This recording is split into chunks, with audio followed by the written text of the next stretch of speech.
Washington News and Talk. Hujan deras yang mengguyur Jawa Tengah beberapa hari belakangan menyebabkan sejumlah daerah terendam banjir. Di Kabupaten Jepara sendiri, hujan deras menyebabkan Sungai Jeratun, Soluna meluap dan merendam pemukiman warga. Sedangkan di Mojobo, Kabupaten Kudus juga kembali terendam banjir. Sebelumnya BMKG juga sudah memprediksi adanya cuaca ekstrim yang dengan intensitas hujan yang tinggi, disertai angin kencang dan petir akan terjadi di Jawa Tengah pada hingga tanggal 23 Februari 2023. Bagaimana kemudian dengan penanganan daerah banjir Jawa Tengah, kita akan jumpai Kepala Pelaksana BPBD Provinsi Jawa Tengah, Bergas C. Penanggungan. Info banjir. Pak Bergas, ini kan sebenarnya kalau himbauan dari BMKG cuaca ekstrim berakhir tanggal 23 Februari kemarin ya. Sebenarnya kalau kondisi terkini bagaimana Pak di Jawa Tengah, Pak Bergas? Selamat siang Mas Diniar. Pada prinsipnya ini kita masih ada beberapa hari yang masih kita berikan cuaca ekstrim ya. Ya, jadi sampai bulan Februari itu hasil informasi dari BMKG itu sampai dengan tanggal 24. Tapi ternyata mungkin 3 hari ke depan juga masih ada cuaca ekstrim untuk di Pantura di beberapa titik itu. Titik di Pantura mana saja ini berarti? Ya, itu hasil informasi yang kami terima dari BMKG itu meliputi sekitaran daerah, mungkin sekitaran Pantura, daerah barat ya. Itu kan ada Pekalongan, ada ya sekitaran Pekalongan lah itu. Kalau yang Pekalongan sampai sekarang bagaimana Pak? Sudah surut Pak atau masih terendam Pak? Yang Pekalongan? Masih khusus kota Pekalongan masih, karena itu kan cekungan ya. Ya. Oh, yang di Pekalongan itu berarti yang di sekitaran kawasan sungai, yang di kota berarti Pak ya? Iya, kota Pekalongan. Sungai Bremi bukan Pak, benar Pak? Ya, itu yang di Tirto itu. Oh, iya. Ada Tirto. Ya, itu kan dari hari Kamis, kalau tidak salah, kalau ini hari Jumat, Kamis, Rabu, Kamis itu masih terjadi banjir genangan ya, khususnya di permukiman. Itu ya sekitaran ada di Kabupaten Pekalongan, kota Pekalongan, terus Batang juga terjadi. Itu terjadi banjir juga selain hari kemarin atau hari ini ya, kemarin itu daerah Jepara sama Pati termasuk Kudus itu juga ada banjir. Kabarnya juga kami dari pendengar juga tadi menyampaikan informasi yang kawasan Jepara juga lumayan tinggi katanya Pak. Terupdate bagaimana Pak yang Jepara Pak? Ya, artinya ya mungkin saat ini sudah mulai surut ya saat ini ya. Iya, bisa disampaikan Pak ini kerugian sampai berapa dan penanganan dari BPBD bagaimana Pak? Nah, kalau kerugiannya kami belum mungkin masih dalam asesmen perhitungan BPBD kabupaten setempat ya. Hanya saja genangannya di area di kecamatan mana itu baru sebatas itu. Oh begitu ya, tidak ini ya baru pemetaan ya. Yang paling rawan memang di kawasan-kawasan pesisir ya Pak? Iya, karena itu kan namanya pesisir kan masih ada, dimungkinkan masih terkena dampak rob juga kan begitu. Dan khusus daerah Jepara Pati ini kan memang daerah yang memang rawan banjir ya. Misalnya kayak Gabus itu kan tidak terlepas dari dampak dari gas juanda juga. Begitu ya. Ini memang ini ya, kalau kita lihat kan beberapa sungai yang meluap ya, ininya apa fenomena-fenomena banjirnya sebenarnya. Apa yang terjadi dengan sungai-sungai kita sendiri di Jawa Tengah, Pak? Oke, jadi sebetulnya begini, ini kan kita butuh dukungan masyarakat, teman-teman semua, bahwa sungai kita ini kan sungai yang membawa sedimentasi. Gitu. Jadi kalau di hulunya tidak terpelihara, akan menjadi kesulitan bagi kita semua, khususnya di hilir, di mana pasti sedimentasinya tinggi, sedangkan upaya kalau kita larinya ke arah normalisasi, mau seberapa cepat kegiatan normalisasi itu dengan timbunan sedimentasi itu. Jadi kita harus sama-sama memelihara. Gambarannya sih itu sih Mas, kalau ditanya apa sungai kita gimana, kalau selama sungainya warnanya coklat itu sudah jelas lah. Itu pasti bawa sedimentasi dan itu pasti ya gitu akhirnya debit air tinggi permukaan sungai itu pasti akan limpah akhirnya. Iya. Ini kalau spesial yang di Kudus atau yang di Jepara, Pekalongan ini kan sudah sejak akhir tahun kemarin banjir terus terjadi sebenarnya ya. Ini kan yang kasihan warganya Pak. Ada upaya dari BPBD untuk memberikan bantuan logistik sejauh ini bagaimana Pak? Kalau bantuan logistik, jadi gini, kalau berkaitan dengan BPBD itu punya tugas fungsi untuk melayani yang berkaitan dengan standar pelayanan minimal. Itu ada 3 hal, Mas. Pertama, itu berkaitan dengan edukasi terkait dengan pencegahan dan kesiapsiagaan. Jadi, sebelum kejadian. Sebelum kejadian, kita lakukan edukasi peningkatan kapasitas. Yang kedua, layanan kita itu adalah berkaitan dengan informasi cuaca. Mengasih tahu, memberitahukan kepada warga masyarakat cuaca yang akan terjadi. Yang begitu. Yang ketiga, berkaitan dengan penyelamatan masyarakat apabila terjadi upaya-upaya kedaruratan. Sebetulnya itu, Mas. Tapi kalau larinya bagaimana kondisi alam, itu nanti kan ada LHK. Bagaimana kondisi sungai, itu kan ada yang ngurusi ya PSDA atau Tataru, kan begitu. Atau BBWS, kan begitu. Jadi ini kolaborasi semuanya sebetulnya. Tapi kalau berkaitan dengan totalitas kebencanaan, ya inilah yang gambaran wilayah kita. Jadi kita butuh dukungan bersama-sama. Jadi kalau hanya batas masyarakatnya gimana ya? Masyarakatnya ya tetap harus kita selamatkan. Misalnya yang dia tergenang ya kita bawa ke tempat yang tidak tergenang atau ke tempat yang lebih aman. Dan begitu nanti setelah surut mereka kembali lagi. Nggak apa-apa, kita edukasi mereka. Tapi apakah terus harus begitu? Kalau kami ya harus begitu. Tapi yang lainnya berkaitan dengan fungsi alam, berkaitan dengan kerusakan alam. Nah, ini kan harus bersama-sama mendukung upaya-upaya kembali ke alam, menjaga alam supaya alam jaga kita juga. Itu, Mas. Ya. Kalau berkaitan dengan yang yang berkaitan dengan upaya untuk melakukan evakuasi dan juga titik pengungsian, bagaimana Pak di beberapa wilayah tadi, Pak? Sebetulnya ini kan banjir berulang ya. Banjir berulang itu artinya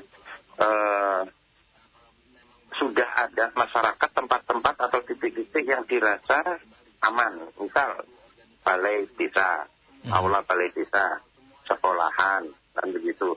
Atau tempat saudaranya, kan gitu. Atau kadang-kadang misalnya ada beberapa banjir cuma sebetis atau selutut, akhirnya mereka sementara nggak mau ngungsi. Ada itu, jadi tidak mengungsi dulu juga bisa. Tapi kalau sudah masuk misalnya air sudah di atas tempat tidur, nah ini berarti harus kita evakuasi nih, khususnya kelompok rentan nih. Terus segera kita geser ke tempat yang lebih aman, kan begitu. Karena tidak mudah, warga masyarakat pun sudah mulai yang terbiasa dengan adanya banjir, sudah mulai merasa istilahnya beradaptasi dengan kehidupan itu. Itu sih, Mas. Iya, kalau ini berarti memang kawasan yang terjadi banjir, memang wilayah masyarakat yang memang sudah terbiasa dari tahun ke tahun seperti ini, Pak? Iya, betul. Oh, begitu. Jadi mereka ibaratnya sudah secara otomatis termitigasi secara sendiri ya, Pak ya? Beradaptasi dengan lingkungannya. Iya, karena ini kan dari 365 hari kan tidak setiap hari sih. Paling cuma 2 hari, 3 hari, itu kering lagi kan gitu sih. Iya. Ini berarti memang artinya banjirnya kayak semacam air lewat gitu ya, Pak? Yang di kawasan tadi itu, Pak? Seperti Jepara, Kudus. Ya tidak juga air lewat, Mas. Artinya pada saat, ya kalau 1 hari, 2 hari sampai 3 hari lah, itu kan tetap ada genangan tetap. Okay. Iya, hanya saja untuk surutnya memang ada yang cepat, ada yang lambat. Kalau dia di posisi cekungan tentunya agak lambat. Kalau dia di posisi tidak cekungan, itu berarti permasalahannya kok nggak surut-surut. Berarti ada drainase yang tidak baik, kan begitu. Ada hambatan drainase, ada sempalan, ada sampah, kan gitu biasanya. Kalau yang di Solo bagaimana Pak kondisinya, Pak? Terkini Pak yang di Solo? Ya sudah pulih, sudah normal lagi. Aktivitas masyarakat sudah normal lagi. Ada pendengar menyampaikan pendapat, ini Pak, ada Pak Didi di Semarang yang berpendapat pemerintah perlu segera melakukan upaya pengerukan sungai agar kemudian sungai-sungai kita kembali normal dan tidak tersedimentasi. Ada lagi disampaikan pendapat pendengar, ada Pak Alias yang menyampaikan di Semarang juga yang berpendapat kalau di hulu tidak ada alih fungsi lahan maka tidak akan mungkin terjadi sungai berwarna coklat. Biasanya ini terjadi karena di atas itu sering terjadi alih fungsi lahan seperti di kawasan Ungaran, Gunung Pati dan sekitarnya yang tadinya hutan dibangun rumah-rumah. Ini pendapat dari pendengar, Pak, mau ditanggapi, silakan Pak Bergas. Ya, betul. Jadi apa yang disampaikan oleh pendengar itu sangat betul. Jadi begini, sungai itu warnanya coklat itu pasti akan membawa sedimentasi. Itu sudah pastilah. Yeah. Nah, artinya sedimentasi ini terjadi di mana? Pasti ini terbawa dari hulu. Bagaimana kondisi hulu? Oh, ternyata kondisi hulu ada alih fungsi lahan. Pertanyaannya itu lahan apa? Ya, kita harus ini kembali lagi ya. Ini semua ambil peran. Ambil peran artinya misalnya siapa sih yang berwenang berkaitan dengan kondisi hutan? Berarti ada Kementerian Kehutanan, Perhutani, itu kan harus terlibat.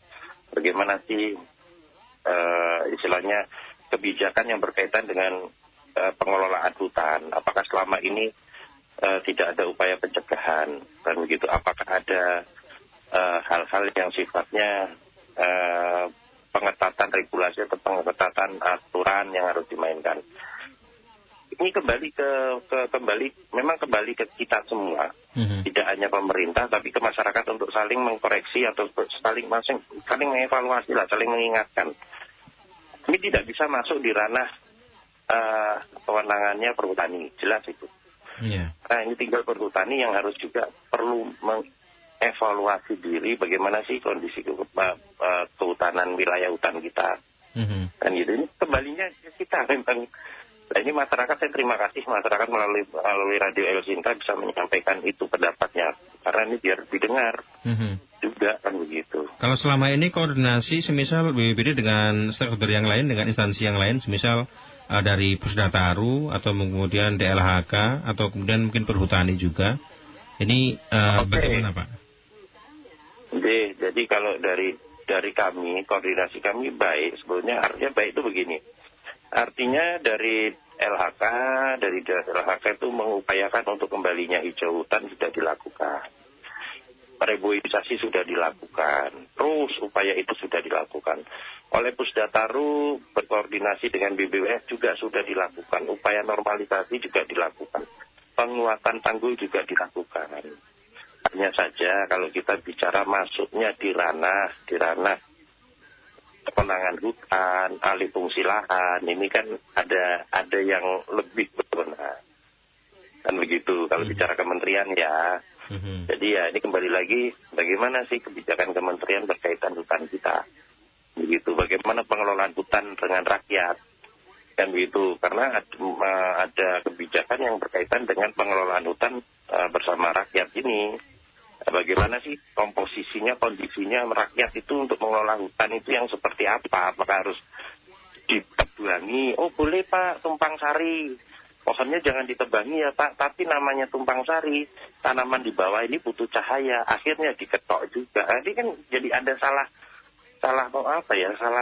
penerapan kebijakan apa salah menerima ini ya. Iya ya. Tumpang sarinya boleh Mas, tumpang sari jadi pohon gedenya masih ada, tanaman di bawahnya dijadikan lahan pertanian. It's okay. Tapi namanya tanaman di bawah itu butuh matahari. Kalau di ketutupan pohon kan akhirnya diketok juga untuk kayu-kayunya. Iya. Nah itu aja masalahnya. Jadi kita kembalinya ke ini ya. Kembalinya ke Kementerian Kehutanan ya, Perhutani ya. Tapi yang jelas kalau BPBD memang tupoksinya lebih ke mitigasi, kemudian juga ke penanganan bencananya. Bagaimana masyarakat memastikan ketika terkena bencana juga dalam kondisi baik itu di BPBD ya Pak Bergas ya? Iya betul. Tapi kalau larinya ke hulunya, urusan hulu itu sudah nggak masuk di kewenangan kami itu. Iya, baik. Ini prediksi ke depan bagaimana Pak berkaitan dengan bencana di Jawa Tengah? Seperti apa kira-kira dan bagaimana masyarakat harus waspada Pak?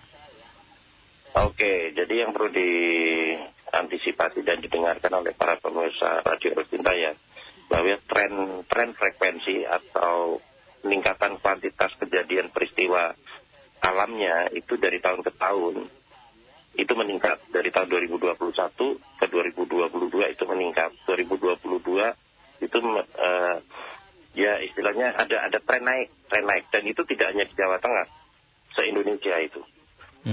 Se-Indonesia itu ada tren naik berkaitan dengan frekuensi kejadian alam. Maka yang perlu diantisipasi kepada warga masyarakat, kalau frekuensinya saja sudah meningkat, maka kita harus lebih sadar lagi bagaimana mengelola kejadian alam itu agar tidak merugikan kita. Nah, itu yang harus diantisipasi dan itu ilmunya banyak. Kalau banjir, bagaimana sih supaya banjirnya silakan hadir, hujannya silakan hadir, kita tetap bisa istirahat, kita bisa tetap beraktivitas. Nah, itu yang harus diantisipasi dan tidak merusak aset pribadi itu meja, kursi, lemari ya itu kan kalau kena banjir kan remek gitu istilahnya. Nah itu yang harus diantisipasi. Dokumen penting itu tidak rusak pada saat banjir. Nah itu yang harus dilakukan. Seandainya terjadi longsor, bagaimana sih kita hidup di lingkungan yang kemungkinan akan terjadi longsor? Oh, pasanglah talang air, pasanglah tidur menata layout rumah itu tidak di pinggir tebing. Buatlah penguatan dinding tembok itu lebih kuat. Tujuannya untuk tidak jebol dan tidak menghantam. Layout dalam rumah itu tidak yang berbatasan dengan tebing itu tidak dijadikan tempat istirahat atau tempat aktivitas yang cukup lama. Nah ini kan perlu edukasi, perlu ilmu, perlu belajar untuk memahami situasi itu. Jadi seandainya terjadi kejadian tidak sampai menimbulkan korban jiwa. Seandainya harus terjadi kerugian, ruginya tidak terlalu banyak. Nah itu. Iya. Itu Mas. Itu sudah terjadi sepertinya di beberapa, mungkin kalau saya melihat misal di beberapa kawasan, di kawasan Sayung Demak dan sekitarnya itu masyarakat sudah paham sehingga mereka lebih paham untuk menyelamatkan barang-barang penting mereka sendiri. Tapi di daerah lain yang kemudian tidak terduga seperti semisal di kawasan yang tiba-tiba tidak pernah longsor kemudian longsor, ini kan ada juga terjadi Pak.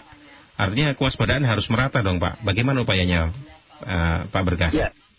Ya artinya satu, itu kalau upaya yang kita lakukan dengan program kami itu adalah membentuk dan mewujudkan serta meningkatkan desa tangguh bencana. Karena dengan adanya desa tangguh bencana diharapkan ada masyarakat yang peduli berkaitan dengan kebencanaan, dengan penanganan kebencanaan di desa itu, dan terus memberikan ilmu edukasinya kepada warga masyarakat, kepada keluarga-keluarga di desa itu menjadi keluarga tangguh bencana.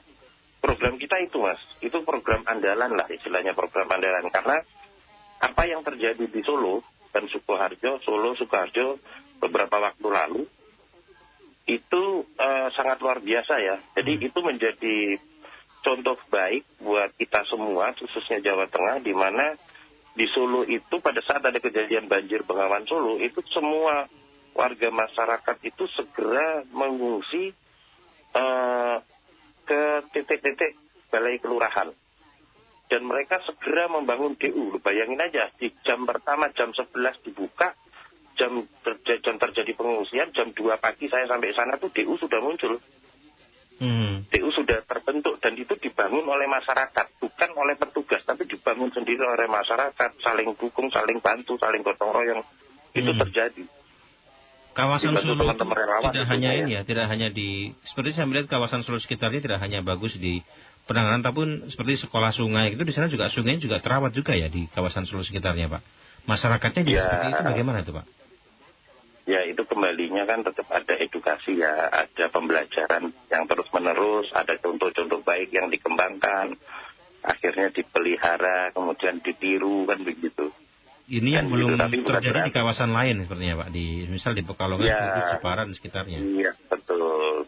Kalau saya petakan ya Mas, dari 8.600 desa yang ada di Jawa Tengah, yang rawan sekitar sekitar separuhnya, anggap aja sekitar 4.000-an. Kita itu baru ada 700 desa tangguh bencana. Berarti kan kalau secara totalitas kita persentasekan kita bandingkan dengan total jumlah desa, itu nggak sampai 10%. Iya. Jadi masih jangkanya masih banyak, jangkanya masih jauh, tapi kita butuh percepatan. Nah itu. Karena kami butuh bantuan masyarakat, butuh bantuan NGO, butuh bantuan yang peduli gitu kan. Ya cuma harapan saya sih masyarakat tidak banyak bergantung ya. Kalau banyak bergantung repot memang.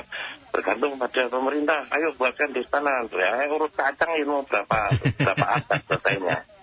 Ya, kendalanya apa sih Pak dalam pembentukan destana itu Pak? Pak Bergas?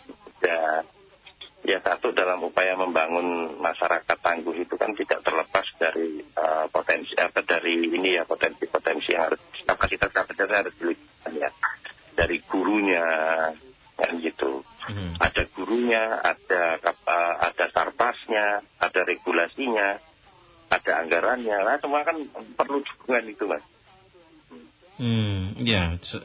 Karena mungkin tidak semua masyarakat juga punya inisiasi, begitu ya, dan juga barangkali tidak semua masyarakat bisa digerakkan secara utuh ya. Ya. Oke, baik. Pak, barangkali ada himbauan Pak berkaitan dengan penanganan waktu-waktu ke depan agar masyarakat siap dalam menghadapi bencana. Pak Bergas. Ya, harapan saya sih kepada warga masyarakat, mari kita menjaga alam. Kita, biar alam menjaga kita juga. Itu yang pertama. Yang kedua, teruslah belajar yang berkaitan dengan kebencanaan. Karena bencana itu tidak hanya banjir longsor, tapi ada juga erupsi, ada juga rob, ada juga abrasi, ada juga gempa. Banyak sekali ilmu yang berkaitan dengan kebencanaan. Di mana bumi kita ini kalau dikatakan tua ya sudah tua. Maka ilmu-ilmu kebencanaan, baik itu ilmu gempa, ilmu erupsi, ilmu yang berkaitan dengan banjir longsor itu harus banyak disadari oleh masyarakat tampaknya. Biar suatu saat apabila terjadi itu secara mendadak, warga masyarakat sudah tidak kaget lagi apa yang harus dilakukan itu. Itu Mas. Baik. Baik, terima kasih Pak Bergas sudah berbincang bersama El Sinta pada kesempatan siang ini. Pak Bergas sehat selalu agar bisa melayani masyarakat Jawa Tengah dalam hal penanganan bencana. Pak Bergas sehat selalu, terima kasih. Selamat siang Bapak. Selamat siang. Demikian wawancara kami bersama dengan Kepala Pelaksana Badan Penanggulangan Bencana Daerah Provinsi Jawa Tengah, Bergas Organisasi Penanggungan. Membeli produk Indonesia berarti membuka lapangan kerja anak bangsa. El Sinta News and Talk.